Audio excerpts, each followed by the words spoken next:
Yes, it's fight week, my people. Them, it's fight week. Saul Canelo Alvarez versus Edgar Berlanga.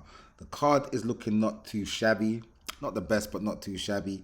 You got Erislandy Lara against Danny Garcia. That's for the middleweight WBA title.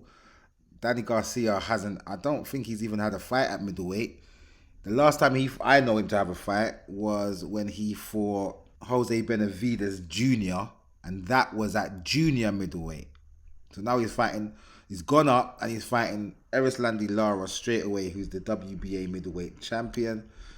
Erislandy Lara himself hasn't been too active over the past few years. He has had a fight this year against Michael Zarafa, which he won by second round KO. Danny Garcia himself hasn't been very active. He hasn't had a fight since he beat Jose Benavides in 2022. So I don't know how much he's going to be able to resist punches. But Erislandy Lara doesn't always be the hardest of hitters. He's more a cerebral type, counter puncher, pugilist specialist, meaning he wants to dodge raindrops. He might put his foot on the gas and try to get Danny Garcia out of there, which would be fun to see. But Danny Swift Garcia, he doesn't want to get knocked out. Obviously, he wants to rep Philly to his entirety. So we'll see how that fight goes.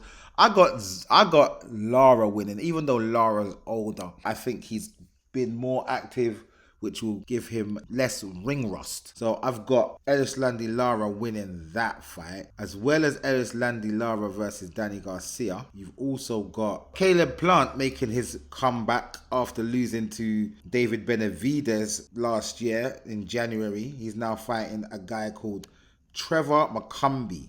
Never heard of Trevor McCumbee. You've also got Stephen Fulton making his comeback fight after he lost to Inui. He fought last year as well. He's making his comeback against a guy called Carlos Castro. Carlos Castro and Coolboy Steph have a fighter in common in Brandon Figueroa.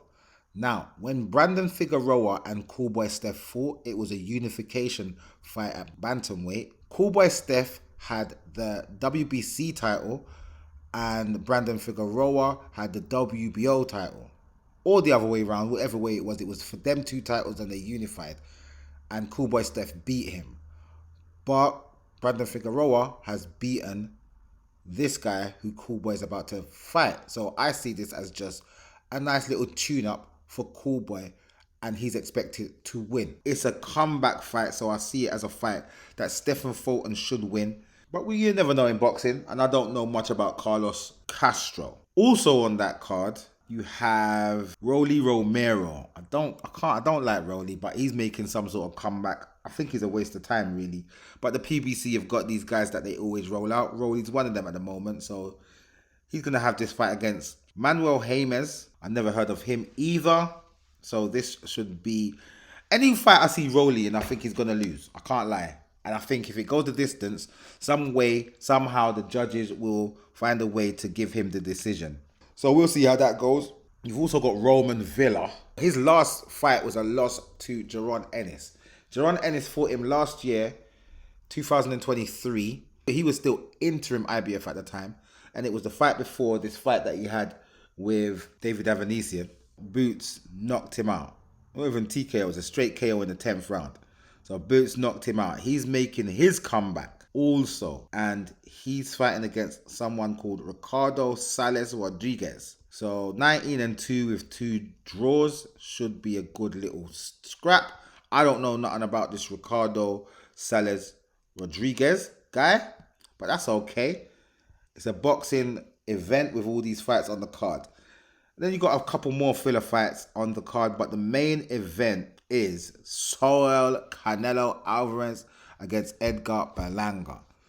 Edgar's been making a lot of noise, trying to convince people how he's going to beat Saul Canelo Alvarez, but I can't see it because I've seen him get hurt in a couple of his fights coming up to this fight, and he hasn't fought anyone to any type of level that's got any type of caliber. I see nobody. I haven't seen him fight anyone who is even near the top end of the super middleweight division.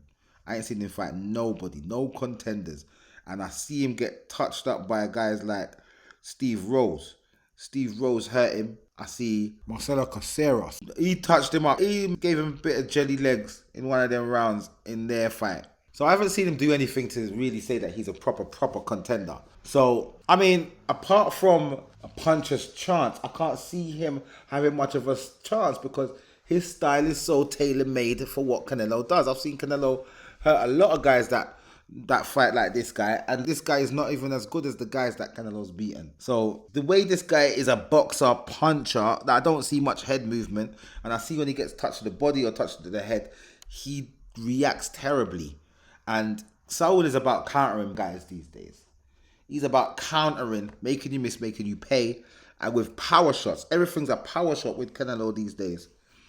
So in saying that, I can see Canelo wearing him down and stopping him mid to late, say about 8 to 10. I can see the stoppage being around there. Canelo hasn't had a stoppage in a while, so I think this fight is actually there for him to get a stoppage because everyone's saying how he seems to be getting old, he's missing a step. I don't think so. I just think that he's fighting at the top weight class that he's ever been at. I just think that he's not supposed to be fighting at this weight class. So therefore, when he's fighting the top guys at the weight class, he's not going to get the knockouts like he usually does. He's still dropping, man, but he's not knocking them out, finishing them off. They always point at the John Ryder fight and the Jaime Munguia fight, how he dropped them, but he didn't finish them off.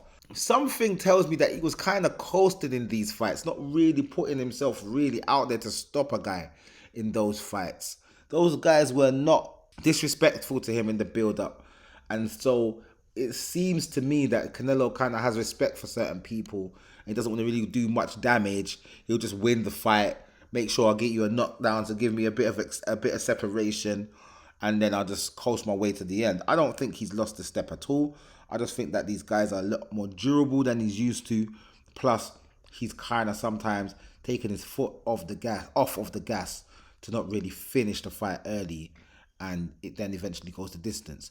I think Edgar Berlanga is tailor-made for Canelo to knock out. So I believe he's going to knock him out. That's my prediction. I've already said that. I'm standing by it. We'll see how it goes in this fight, and we'll talk about it after the fight, and I'll see you in the next video.